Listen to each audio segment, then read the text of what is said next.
Comment করছে পারলে primary মেডও বানায় দেখান $1000 দিব লাভ ফ্রম যশোর। $1000 মামলা দিতেছো তাহলে তো সোশ্যালের ভিতরে যাইতেই হয়। তো গাইস আজকে তোমাদের বাড়ি গেমার একটা সুন্দরী মেয়ের খোঁজে চলে যাবে সোশ্যালে। তো চলো আমরা এখন ঢুকে বলবো নষ্ট এলাকায়। এন্ড এই এলাকায় ঢুকার পর দেখো কি কি সিন হয়। একটা মাইয়া দেখতে পারছি বাট প্রাইম লেভেল 1। তো তারপরে কি হয় গাইস, আমি সোশ্যালের ভিতরে অনেকক্ষণ যাবত ঘুরি, তোমাদের টাইম ওয়েস্ট না করলাম, কারণ সোশ্যালে ঘোরার পরে প্রাইম লেভেল 8 তো দূরের কথা সিঙ্গেল একটা বড় লোক মাইয়া পাইতেছিলাম না। তো তখন আমার মনে বললো সুন্দর সুন্দর যত আপুরা আছে প্রাইম লেভেল 8 এর যত আপুরা আছে সব এই ম্যাপে গিয়া পড়ে থাকে। তো আমিও চলে আসলাম বড় লোকস মেয়েদের খোঁজে। এরপর দেখো কি হয়, মেকআপ করার ভাব দেখে মনে হচ্ছে এটা একটা বড় লোকস হবে। এন্ড প্রাইম লেভেল 1 ভাই, এটা তো নিম্ন মানে গরিব পুরো আমার মতো। মন ভেঙে গেলে চলবে না ভাই, সামনে আরো আছে। এইটার কি অবস্থা ভাই, এটা তো প্রাইম লেভেলই নাই গাইস। আমার মনে হচ্ছে এই চ্যালেঞ্জটা কমপ্লিট করা অনেক বেশি ডিফিকাল্ট হয়ে যাবে। Black T shirt prime level 8, finally একটা প্রাইম লেভেল 8 মায়েরা দেখতে পারছি ভাই। কিন্তু এই পোলাটা কি করতেছে, আলাই দেখি কামড়াইতেছে নাকি কেউ? যাই হোক ভাই, এই পোলাকে সাইডে রাখো এন্ড আমাদের প্রাইম লেভেল 8 এর সুন্দরী আপুর কাছে চলে যাবো আমরা এখন। চলো। তো এই মেয়েটার পিছে আমি অনেকক্ষণ দৌড়ানোর পর সামনে যাওয়ার পর দেখো একটা সিন হয়ে যায়। সিনটা দেখলে অনেক বেশি মজা পাইবা। আপাতত মেন টার্গেট হচ্ছে এই মেয়েটাকে লবি পর্যন্ত নিতে হবে, বাকিটা পরে দেখা যাবো। হ্যালো লালপরি আপু, শুনতেছো?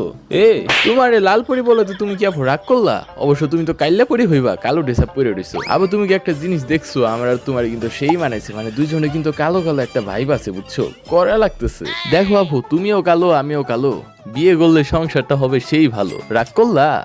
তো রাগ করে লাভ নাই, আমি তোমার ফ্রেন্ড রিকোয়েস্ট পাঠাই দিয়েছি, তুমি ফ্রেন্ড রিকোয়েস্টটা অ্যাকসেপ্ট করে ফেলো। না করলে ভাববো তুমি হিরো আলমের জামাই, মানে হিরো আলম তোমার জামাই। তো যাই হোক, ফ্রেন্ড রিকোয়েস্ট অ্যাকসেপ্ট করে ফেলছো। বাপ রে, হিরো আলম রে দেখে ডরাইলা নাকি আমারে দেখে ভালো লাগলো? ওইটা বড় কথা না, লবিতে আসো।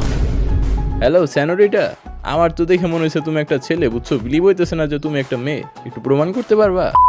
আপনাকে কি বললে আপনি বিলিভ করবেন যে আমি মেয়ে?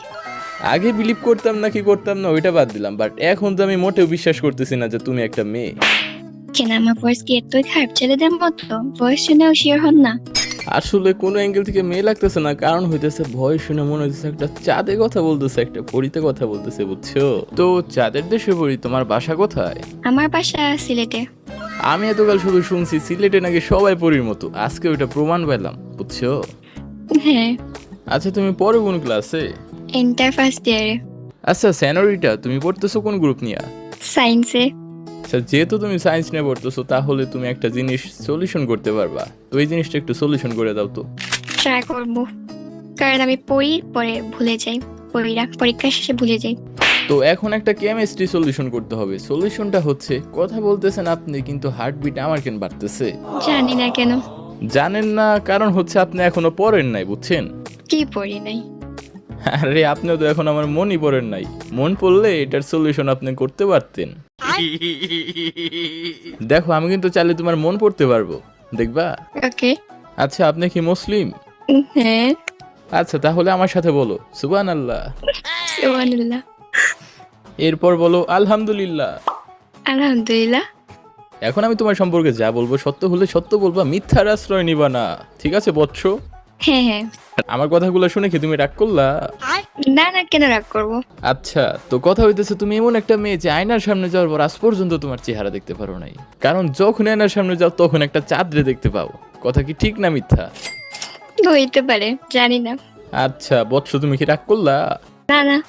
এরপর আমি হচ্ছে মানুষের ভবিষ্যৎ বলে দিতে পারি। যেমন ধরো আমি তোমার ভবিষ্যৎ দেখতে পারতেছি, তুমি 2টা সেকেন্ড পরে একটা হাসি দিবা বুঝছো, আমি এমনিতে হাসি। আর আমি তোমার সেই পিওর হাসিতে ফাইসে গেছি বুঝছো। না হাসলেই ভালো। কেন না ফাঁসা ভালো কেন? তুমি কি কাবরে ফাঁসা যাইতে ধরে মাইরা ফেলেছিলে নাকি? না অ্যাকচুয়ালি আমি মায়াবতী না, আমি ধ্বংসবতী, তাই। তার জন্য তো বলি চাঁদের গায়ে ধ্বংসের দাগ কেন হইছে। হইতে পারে। তোমার হাসিটা কিন্তু অনেক কড়া বুঝছো। Thank you. আমি তো ওয়েলকাম বলবো না, কারণ ওয়েলকাম বললে আবার আসতে হবে, মানে ওয়েলকাম মানেই তো আবার আসবেন, বুঝো নাই? তুমি কি আবার আইবা? হ্যাঁ ডাকলে আসবো না, আসবো তো। আয় হায়, তাহলে তো welcome to the power 999+। Infinity. এবার ভালো বলছো তুমি। মন মে লাড্ডু ফুটা। লাড্ডু তো কখন ফুইটে আবার হইতেছে নতুন করে হয়েও যেতেছে, বুঝো না? আচ্ছা স্যানিটাইজার, মানে হইতেছে সেনোরিটা, তোমার কি বয়ফ্রেন্ড আছে? না বয়ফ্রেন্ড নাই। তাহলে কি তোমার জামাই আছে? না জীবনেও না। আচ্ছা চলো দুজনে মিলে একটা ম্যাচ খেলে আসি। তো গেম খেললে হয় কি দুজনের ভিতরে মানে মহব্বতটা বাইরে যায় বুঝছো। আমি কিন্তু বট।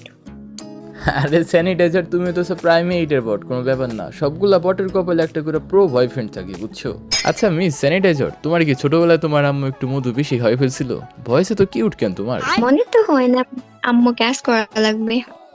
আন্টিকে কোনো কিছু জিজ্ঞাসা করতে হবে না, আমি ড্যাম শিওর আন্টি বেশি করে মধু খাওয়াই দিছিল তোমারে, বুঝছো? আচ্ছা স্যানিটাইজার শোনো, একটা জিনিস আছে আমাদের পৃথিবীতে, বুঝছো? জিনিসটা হচ্ছে কাচের